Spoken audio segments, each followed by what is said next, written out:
Hello students, how are you all? Hope so you're all very fine. And this is your biology ma'am, and this is our first session of video class. So in this we are going to see about tissues, plant and animal tissues. So this is your first chapter in your 7th standard.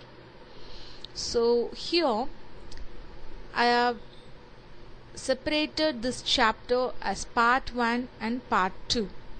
So in part 1 we are going to see about plant tissues. In part 2 we are going to see about animal tissues. So first I am uploading video for plant tissues alone. Shall we get into the lesson now? Introduction. So before entering into the introduction, I need to give some instructions for you children. So after this video is over, following this you will be getting a worksheet. So along with this video you will be getting that.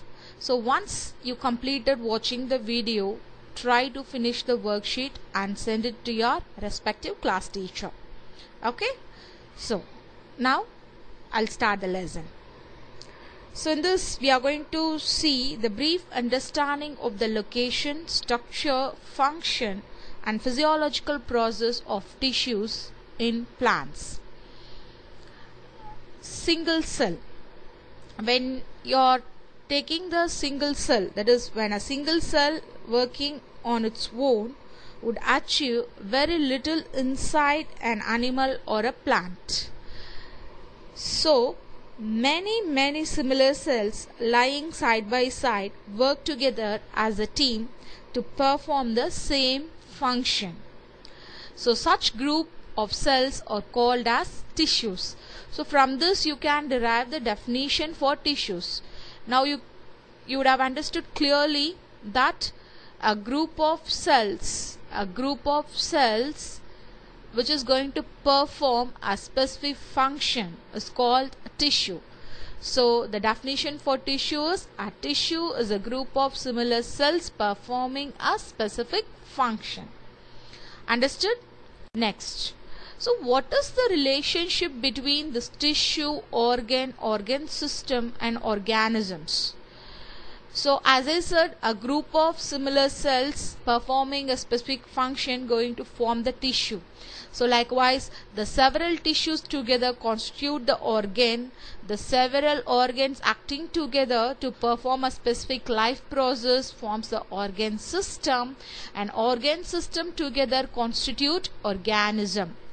So with a simple flow chart you can say that cells, a group of cells forms the tissues, a group of tissues forms the organ, a group of organ forms the organ system, and a group of organ system forms the organism. So cell, basically we know cell is a basic structural and functional unit of all living organisms. So this is what the relationship between tissue, organ system and organism. Now let's see detailing about the plant tissues. So plant tissues are basically of two types. One is meristematic, another one is permanent. Meristematic tissues, cells can multiply to produce new cells, that is it has the capability of dividing. Meristematic cells has the capability of dividing. Permanent tissues, they are non-dividing cells and specialized. They are permanent in function and they are permanent in their structure. Okay, so plant tissues can be classified into two types. One is meristematic, another one is permanent. Meristematic tissues, they are dividing cells. Permanent tissues, they are non-dividing cells. First, let us see detailing about the meristematic tissues. So meristematic tissues are also called as meristem. So where you can find this meristematic tissues? So I said it is a dividing cell. Okay, it is going to divide and it's going to grow into a new cell. So you can find this meristematic cells at all growing parts of the plant. Example, tips of roots, tips of stem and tips of branches. So these meristematic tissues also present between the bark and wood of the trees. So this going to give a diameter for the trees. Okay, the diameter is calculated with the rings formed by this meristematic tissues. So here I have given you the slide picture of meristem. So it is a slide picture which is stained with the safranin, and I have marked which part is the meristem. The dark portion shown in the picture is the meristem region. Okay, so this is what the meristematic tissue. What are the characteristics of meristematic tissues? So these cells are small, cubical, and the cell wall is thin.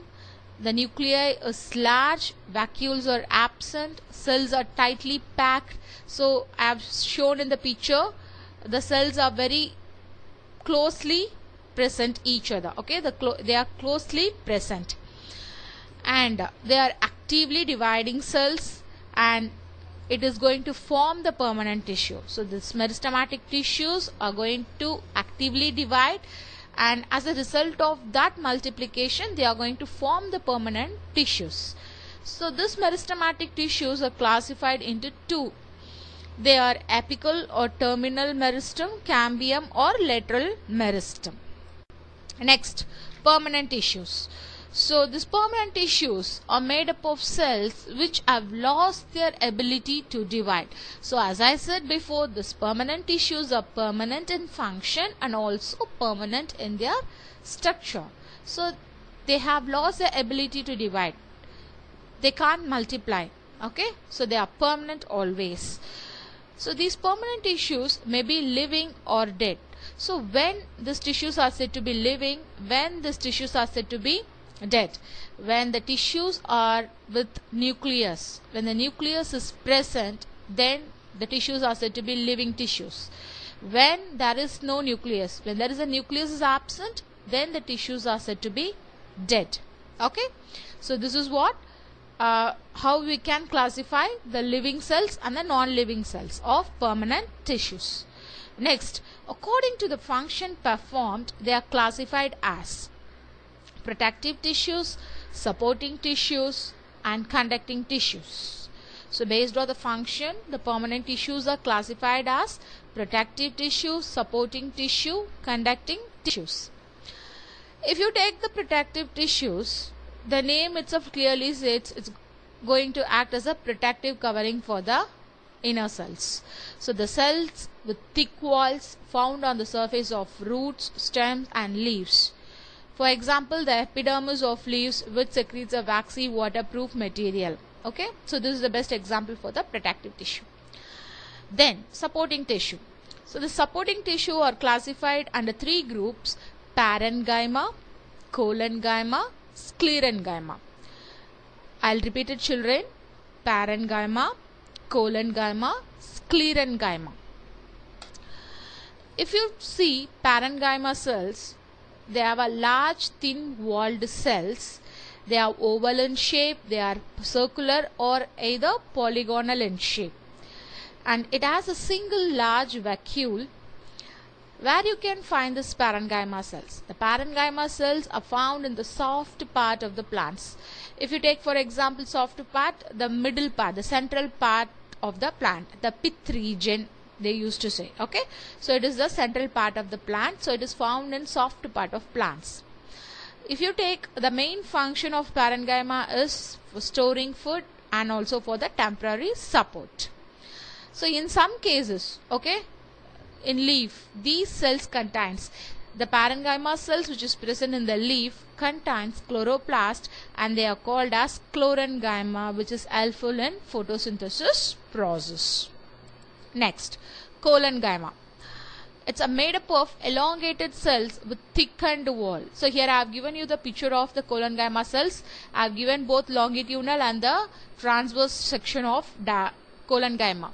So here the collenchyma cells are made up of elongated cells with thickened corners, and where you can find this collenchyma, you can find this collenchyma in the leaf stalk and below the epidermis of stem.